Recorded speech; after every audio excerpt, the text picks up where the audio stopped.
Hi friends, welcome to my channel. ఎలా ఉన్నారండి? అందరూ బాగున్నారా? అందరూ బాగుండాలి, అందులో నేను ఉండాలని కోరుకుంటానండి. నేను ఇప్పుడు ఈరోజు మీకు ఆయుర్వేదిక్ సంబంధించిన ఒక మంచి పచ్చడి చూపిస్తాను. అదేంటంటే నల్లేరు పచ్చడి. నల్లేరు పచ్చడి అంటే చాలామందికి మనలో తెలియదు. ఆ పచ్చడి మిక్సీలో కాకుండా ఇలా రోట్లో చేసుకుంటేనే చాలా టేస్టీగా ఉంటుంది. ఆ తర్వాత ఇలా పోపు వేసుకోవాలి. వేడివేడి అన్నంలో నెయ్యి వేసుకొని తింటే చాలా టేస్టీగా ఉంటుంది. ఈ నల్లేరు నాకు మా ఫ్రెండ్ ఇచ్చిందండి. వాళ్ళ ఇంట్లో ఉందట, మోకాల నొప్పులు తగ్గుతాయని నాకైతే ఇచ్చింది. చూడండి, ఇంత చిన్న ముక్క ఇచ్చింది నాకు. అది తీసుకొచ్చి నేను పెట్టాను. చూడండి మా ఇంట్లో ఎంత పెద్దగా అయిందో. ఇది పెట్టి నేను 1 ఇయర్ అవుతుంది. చాలా పెద్దగా అయిపోయింది. మీకు ఒక జాగ్రత్త చెప్తాను. నల్లేరు అంటే ఇలా ఉంటుంది. దీన్ని కట్ చేసే ముందు, పీల్ చేసే ముందు చేతులకు మనం ఆయిల్ రాసుకొని కట్ చేయాలి. లేకపోతే చేతులు దురద పెడతారు. ఇలా కట్ చేసుకున్న తర్వాత ఇలా పీల్ చేసుకోవాలి. ఇన్ని రోజులు నేను ఇంట్లో చెట్టు ఉండి పచ్చడి చేయకుండా చాలా అశ్రద్ధ చేశాను. ఏదైనా రెగ్యులర్గా చేస్తేనే పని చేస్తుంది. ఇలా అన్ని పీల్ చేసుకున్నాను చూడండి. వీటి ఆకులు కూడా వేసుకోవచ్చు.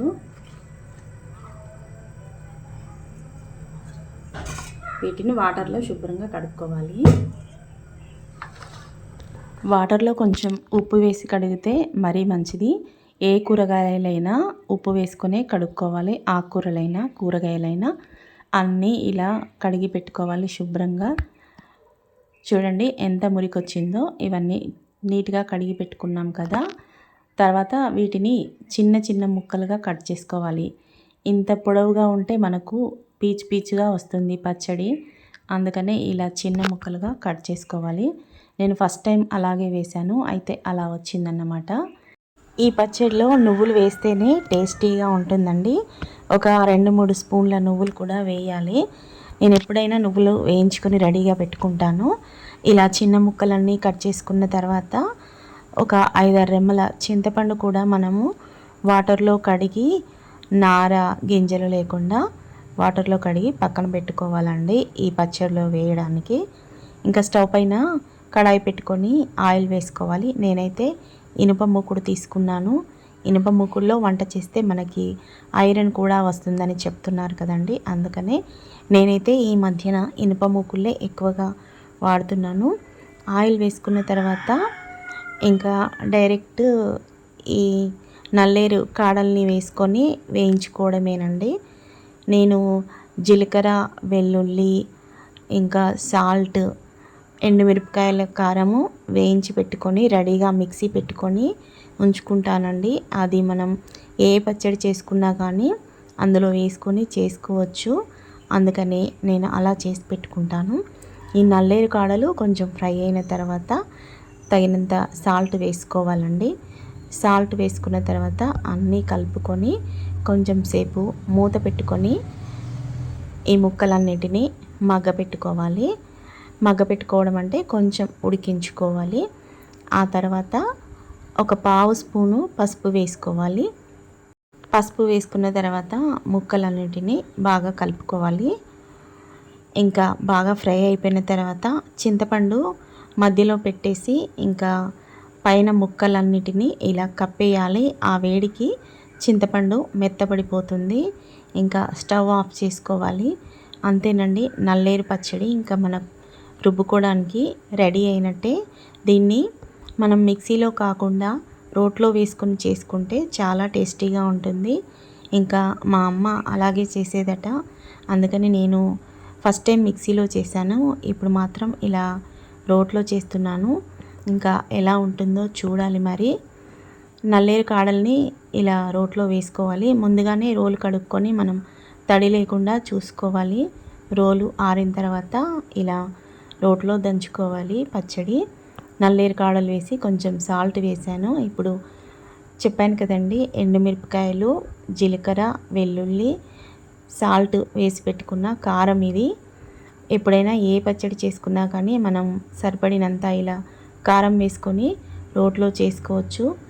ప్రతిరోజు నేను ఒక రోటి పచ్చడి అయితే చేస్తాను, ఎందుకంటే ఆరోగ్యానికి చాలా మంచిది కాబట్టి. మనం నిల్వ పచ్చళ్ళు పెడితే అందులో కేజీకి పావు కేజీ కారం పోస్తాం కదండి. ఈ పచ్చడిలో అయితే మనం ఒక స్పూను సాల్ట్ వేస్తే సరిపోతుంది కదా. దానికి దీనికి చాలా తేడా ఉంటుంది. సాల్ట్ తినొద్దు కదండి, అందుకనే ఇలా రోటి పచ్చళ్ళు చేసుకోండి. ఇక నువ్వులు, వేయించిన నువ్వులు ఇలా మిక్సీ జార్లో పట్టుకొని రోట్లో వేసి ఈ నల్లేరు కాడలతో సహా దంచాలండి. రోట్లో నువ్వులు మెత్తగా తొందరగా కావు కదండి, అందుకనే నేను మిక్సీలో పట్టాను వేయించి పెట్టుకున్న నువ్వులు. మనం ఏ పచ్చడి చేసుకున్నా కానీ వేయించి పెట్టుకున్న నువ్వులు ఉంటే కూడా తొందరగా అయిపోతుంది. ఇలా నల్లేరు కాడల్ని, చింతపండు కూడా ఆల్రెడీ వేసాం కదా, ఇంకా తగినంత సాల్ట్ వేసుకొని ఇలా నూరుకుంటే నల్లేరు పచ్చడి రెడీ అండి. చూస్తున్నారు కదా ఎంత బాగా వచ్చిందో. ఇంకా మనం 4 వైపులా పీల్ చేసి నార తీసేస్తే ఇంకా నార లేకుండా ఉంటుందండి. పీల్ చేసుకోవడంలో చాలా జాగ్రత్త మాత్రం పాటించండి. ఆయిల్ పెట్టుకున్న తర్వాతనే నల్లేరు కాడల్ని ముట్టుకోండి, లేకపోతే చాలా దురద వస్తుంది. చూసారు కదా, పచ్చడి రెడీ అయిపోయింది. ఇప్పుడు మనం పోపు వేసుకుందాం. చిన్న మూకుల్లో కొంచెం ఆయిల్ తీసుకున్నాను. ఆ తర్వాత జీలకర్ర 1 స్పూన్ వేసాను, ఆవాలు కూడా వేసుకున్నాను. పోపులో ఏవైనా ఇవే కదండి వేసేది, జీలకర్ర, ఆవాలు, కొంచెం కరివేపాకు అయితే వేసాను నేను. పసుపు మనం నల్లేరు కాడల్ని వేయించేటప్పుడే వేసాం కదా, ఇప్పుడు కొంచెం వేసుకుంటే సరిపోతుంది. అది కూడా స్టవ్ ఆఫ్ చేసిన తర్వాత పసుపు వేస్తే మనకి కలర్ వస్తుంది మంచిగా. ఇప్పుడు మనం రోట్లో చేసుకున్న నల్లేరు పచ్చడి ఈ పోపులో వేసి బాగా కలుపుకోవడమే. ఆ తర్వాత వేడి వేడి అన్నంలో ఇది నెయ్యి వేసుకొని తింటే చాలా టేస్టీగా ఉంటుంది. మీరు కూడా ట్రై చేయండి, మన ఆరోగ్యానికి కూడా చాలా మంచిది. ఇది విరిగిపోయిన ఎముకల్ని సైతం అతికిస్తుందని చెప్తారు నిపుణులు, కానీ ఏదైనా మనం రెగ్యులర్గా చేస్తేనే పని చేస్తుంది. నేను ఇంట్లో ఉండి కూడా అశ్రద్ధ చేశాను, ఇక నుండి చేస్తాను. చూడండి, ఇక్కడ చికెన్ కర్రీ కూడా చేశాను, కానీ చికెన్ కంటే ఇది ఆరోగ్యానికి చాలా మంచిది. అందుకని చికెన్ చేసినా కూడా నేను ఈ పచ్చడి కూడా చేస్తున్నాను. ఇక టేస్ట్ చేయాలని నేను చాలా ఉబలాటంగా ఉంది. ఇప్పుడు రోట్లో చేశాను కాబట్టి దానికి ఆమ్లెట్ కూడా వేసుకున్నాను పక్కన. ఇంకా నేనైతే కొంచెం అన్నం తీసుకొని ఇంకా పచ్చడి వేసుకొని సైడ్కి ఆమ్లెట్ నంచుకుంటూ తింటున్నానండి. చాలా టేస్టీగా ఉంది. నేను తినేటప్పుడు మా వారు కూడా వచ్చారు, తనకి కూడా ఒక బుక్క పెట్టాను. ఎలా ఉందండి వీడియో? నచ్చితే తప్పకుండా ఒక లైక్ ఇవ్వండి, అలాగే ఎలా ఉందో కామెంట్ చేయండి. మరిన్ని మంచి మంచి వీడియోల కోసం మన ఛానల్ని తప్పకుండా సబ్స్క్రైబ్ చేయండి. ఎప్పుడు ఇలాగే నాకు సపోర్ట్ ఇస్తూ ఉండండి. ఇంతవరకు మన ఛానల్ని సబ్స్క్రైబ్ చేసిన వాళ్ళందరికీ పేరు పేరున ధన్యవాదాలు తెలియజేసుకుంటున్నాను. పచ్చడి అయితే సూపర్గా ఉందండి, మీరు తప్పకుండా ట్రై చేయండి. మరిన్ని మంచి మంచి వీడియోలు అప్లోడ్ చేస్తూ ఉంటాను, చూస్తూ ఉండండి. ఇంకా మా వారికి కూడా ఒక బుక్క పెట్టాను. మరో వీడియోతో మళ్ళీ కలుద్దాం.